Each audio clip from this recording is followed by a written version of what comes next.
जय भोले की हर हर महादेव बम बम भोले।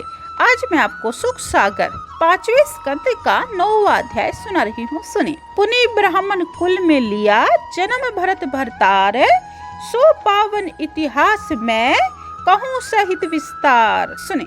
श्री सुखदेव जी बोले, अब किसी अंगिरा गोत्री ब्राह्मण की बड़ी स्त्री से 9 पुत्र उत्पन्न हुए और उनकी छोटी स्त्री के एक कन्या और एक पुत्र उत्पन्न हुआ था।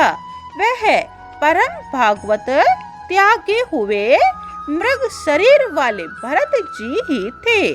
उस ब्राह्मण जन्म में भी सब जनों के संग के डर से भगवत चरणारविंदों का ध्यान करते हुए उन्होंने जड़, अंधे और बहरे के समान अपने को बना लिया।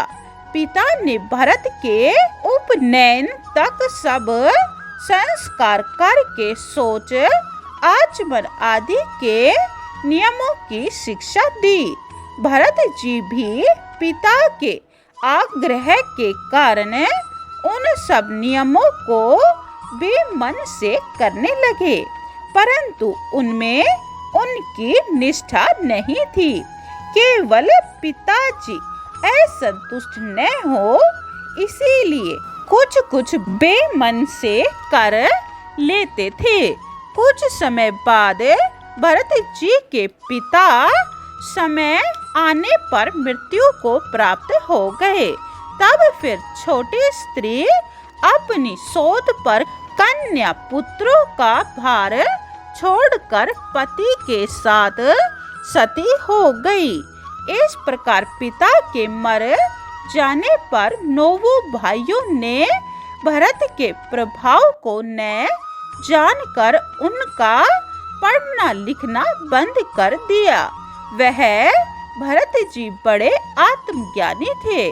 जैसा वासा, कुसा, खट्टा आदि खाने को दे दिया जाता था, उसे बड़े प्रेम से खा लेते थे। उनको किसी विषय में न कुछ मान था न अपमान था। फटे पुराने वस्त्रों के टुकड़ों की ही कौपिन पहन लेते थे। ठंडी ऋतु में वर्षों में नंगे ही रहते थे।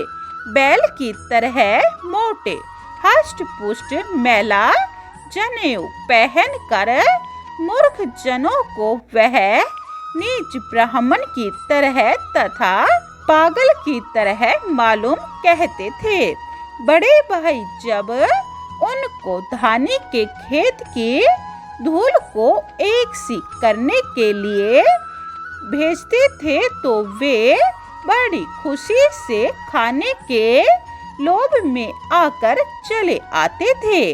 भाई जो कुछ वासा कुसा कूड़ा करकट मिला हुआ जला भुना कच्चा आदि पदार्थ देते थे, उसे ही बड़ी प्रसन्नता से अमृत की तरह खा लेते थे।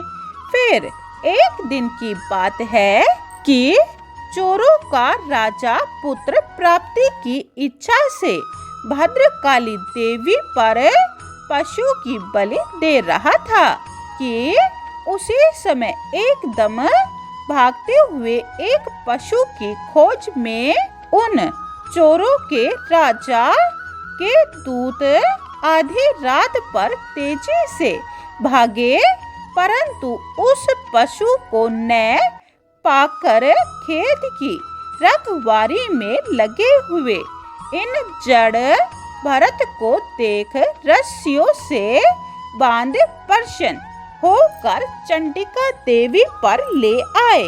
फिर इन सब चोर लोगों ने उन्हें जड़ भरत जी को खूब नहला धुला कर वस्त्र, अलंकार, चंदन के लेप आदि से सजा कर खिलाया पिलाया। पुनः उस पशु रूप जड़ भरत को देवी जी की विशेष पूजा करके भद्रकाली के आगे बैठाकर मृदंग आदि बजा बजा कर नाचने गाने लगे।